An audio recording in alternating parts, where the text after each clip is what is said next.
Praise the lord. ఎడారిలో సెలయేరులోని ఈ దినపు మాట.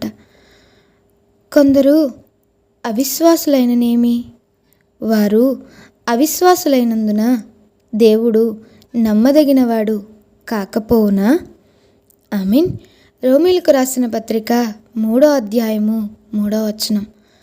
నా జీవితంలో సంభవించిన ప్రతి మనస్తాపము నాలోని ఏదో ఒక అపనమ్మకం మూలానే అనుకుంటాను. నా గతకాలపు పాపాలన్నీ క్షమాపణ పొందినాయి అన్న మాటని నేను నిజంగా నమ్మినట్టయితే నాకు సంతోషం తప్ప మరే ఉంటుంది? ప్రస్తుత కాలంలో నా జీవితంలో దేవుని శక్తి నిండిందని, నా మానసిక స్థితుల కనుగుణంగా కాక ఎప్పుడూ ఒకే రీతిగా ఉండే దేవుని కృప నా భావికాలమంతటిని గొప్ప నిరీక్షణతో వెలిగించిందని అపనమ్మకం వల్ల నేను దేవుని వాగ్దానాన్ని పరిగణించకుండా కాలు జారుతూ దిగులు పడుతూ ఉన్నప్పటికీ ఆ వాగ్దానం మాత్రం చెక్కు చెదరకుండా ఉంటుందని, ఆ వాగ్దానపు శ్వేత శిఖరాలు నిత్యత్వపు ఆకాశంలోకి తమ తలలెత్తి నిత్యము చూస్తుంటాయని, వాటి పునాదులు యేసు అనే బండ మీద స్థిరంగా ఉన్నాయని నేను స్థిరంగా నమ్మి ఉన్నట్టయితే నా బ్రతుకులో ఈ దుఃఖానికి తావేది? దేవుని వాగ్దానాలు ఎప్పుడూ నిలిచే ఉంటాయి. మనమే అపనమ్మకం వల్ల త్రొట్టుపడుతూ ఉంటాము. ఒక ఎత్తైన శిఖరాన్ని ఎక్కే వ్యక్తి కళ్ళు తిరిగి పడిపోయినంత మాత్రాన ఆ శిఖరం అక్కడ లేకుండా మాయమైపోదు కదా. ఇకపోతే అపనమ్మకం వల్ల దేవుని వాగ్దానం గురించి మనం సందేహిస్తే ఆ వాగ్దానం మన పట్ల నెరవేరకపోవడంలో ఆశ్చర్యం లేదు కదా. అలా అని మనకి విశ్వాసం ఉంది గనుక ఆ వాగ్దానాలకి మనం హక్కుదారులమని, మన విశ్వాసమే వాటిని మనకి సంపాదించి పెట్టిందని అనుకోకూడదు. దేవుడు ఒక షరతు పెట్టాడు.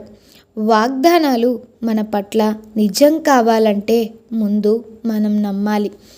ఎందుకంటే ఇచ్చేవాడు తాను ఏ షరతుల మీద ఇవ్వదలుచుకున్నాడో నిర్దేశించే అధికారం అతడికి ఉంటుంది కదా. ఇదెలా సాధ్యం అని ప్రశ్నిస్తూ ఉంటుంది అల్పవిశ్వాసం. ఎలా అనే ప్రశ్న నాలిక చివరే ఉంటుంది. అయితే విశ్వాసం దగ్గర 10,000 ఎలా అలకి ఒకే ఒక్క సమాధానం ఉంది. దేవుడు. ఏ మనిషి ప్రార్థన ద్వారా తప్ప మరే విధంగానూ అంత తక్కువ సమయంలో అంత ఎక్కువ ఫలితాన్ని పొందలేడు. ఒక జ్ఞానం గల మాట ఉంది. ప్రార్థన గురించి యేసు ప్రభువు చేసిన బోధకి ఇదే సారాంశం. పరిపూర్ణమైన నమ్మకం ఉన్న మనిషి గనుక భూమి మీద పడితే ఈ భూలోకపు చరిత్ర పూర్తిగా మారిపోతుంది. దేవుని ఏర్పాటులో, నడిపింపులో ఆ ఒక్క మనిషివి నువ్వే ఎందుకు కాకూడదు?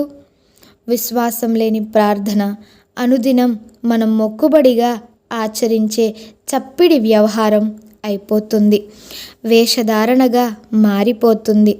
అలా కాక విశ్వాసంతో కూడిన ప్రార్థన మన విన్నపాలను దేవుని సముఖంలో నిలబెట్టే మహాశక్తిగా పనిచేస్తుంది.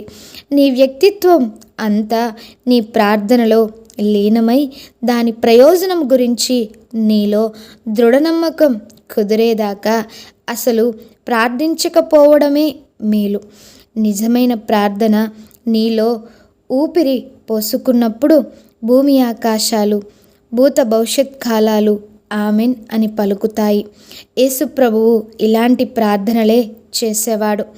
దేవుని చిత్తానికి అనుగుణం కానివి తప్ప ప్రార్థన సాధించలేనివి ఏమీ లేవు.